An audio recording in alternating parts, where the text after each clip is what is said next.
Torah tells us the Yidden were working. Moshe Rabbeinu was in the palace. He grew up in the palace. He came out for the first time to see how his brothers, the Yidden, were doing.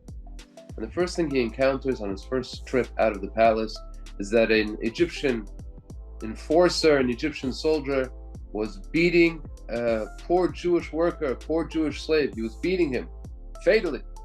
So Moshe Rabbeinu step in to save this Yid's life. What did he do? He looked here, he looked there. He saw there was nobody watching. Vayach, he struck the Mitzri, means he killed the Mitzri, and he buried him in the sand. Rashi famously explains, what does it mean he struck the Mitzri? He struck him with the Shem HaMefayrish.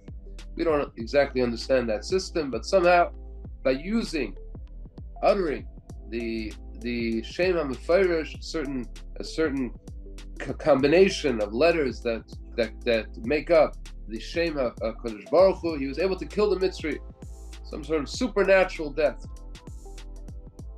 The Medrash actually brings another two opinions of how Moshe Rabbeinu struck the Mitzri. Medrash says, Rabbi Yosser says, Vayachas HaMitzri, Ve'egroy, took his fist, boom, knocked out the Mitzri. Yesh Omer, another shita in the Medrash, it was with a magrefa shaltit. They were using shovels to mix the tar, and with that shovel, he grabbed the shovel and he knocked the Mitzri and he killed the Mitzri. The third pshat is the third pirush is from the Rabbanon. That's the one that Rashi brings, is that he used the Shem HaMefayrish. Interesting that we are so concerned about exactly what did Moshe Rabbeinu use to kill the Mitzri. He killed the Mitzri. That's the most important thing. He went. He saved his life. He saved the Yid's life by killing the Mitzri. Does it really matter? The machlekes between three shitas, talking about the Medrash, which was written thousands of years after the story of Mitzrayim and 1,000 years ago, and still we're studying these words and we're trying to figure out what was it that Moshe used to kill the Mitzri. Did he use a fist? Did he use a shovel? Or did he use the Shem HaMefayrish? I heard an amazing, beautiful explanation from the famous Maggid, Rabbi Y.Y. Jacobson Shlita. Rabbi Jacobson says as follows: what's happening here is a fundamental machlekes, a fundamental discussion of how a Yid faces aggression, anti-Semitic aggression. Unfortunately, through our bloody Golos, thousands of years of Golos, we're faced quite often with the threat of annihilation, the threat of anti-Semitism, the threat of aggression, immoral aggression against our nation. How does a Jew respond? Some say, and sometimes even our Chazal, even our Rabbanim say, yes, pick up your fist, go and fight. Esav, go and fight. Yishmael, go and fight whoever it is that's fighting against you. Take your fist and fight him back. That's Rabbi Yosser.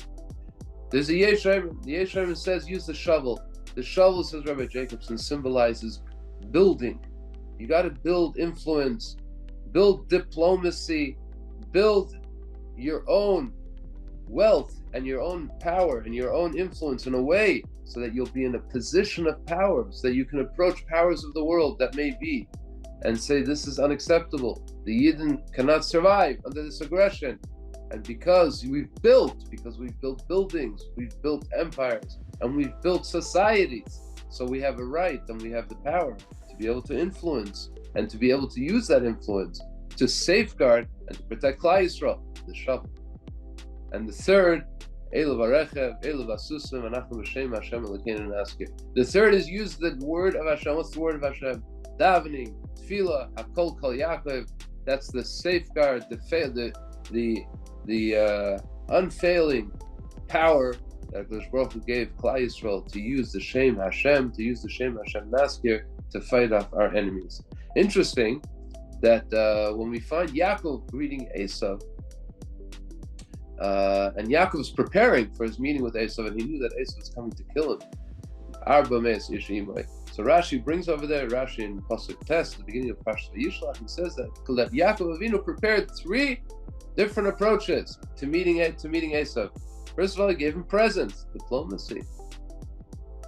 Second of all, Im Yavai Mach al Machanechos, if Esav will come to one part of my Machaneh, I'll split the Machaneh into two. I'm preparing for war. And the third is Tefillah, daven to Hashem. And Lamaise, sometimes, unfortunately, Jews are forced to use the egrov. Sometimes we're forced, and we need to use our diplomacy, our influence as Jews have. But whatever the case is, we will never ever be able to conquer properly. We will never be able to fight properly anti-Semitism, fight our enemies who come up against us with merely the egrov for Rabbi Yasser, merely the yesharim and the shovel. That's not enough. At the end of the day, whatever we use and whatever methods that we think are effective in fighting and battling our enemies, whether it be the egrov, whether it be the shovel, whether it be the diplomacy, but at the end of the day, we know that our greatest power and the only power that really counts is Elav Rechem, Elav Asusim. Anachnu b'Shem Hashem Elokeinu Naskia. That is what is ultimately going to bring to the Yeshua, Be'ezras Hashem, for this tzara that we're involved in, and any tzara that Klal Yisrael may face. Good Shabbos. Please don't forget to subscribe. You'll get the video every week by subscribing. Put a like. Thank you very much. Good Shabbos.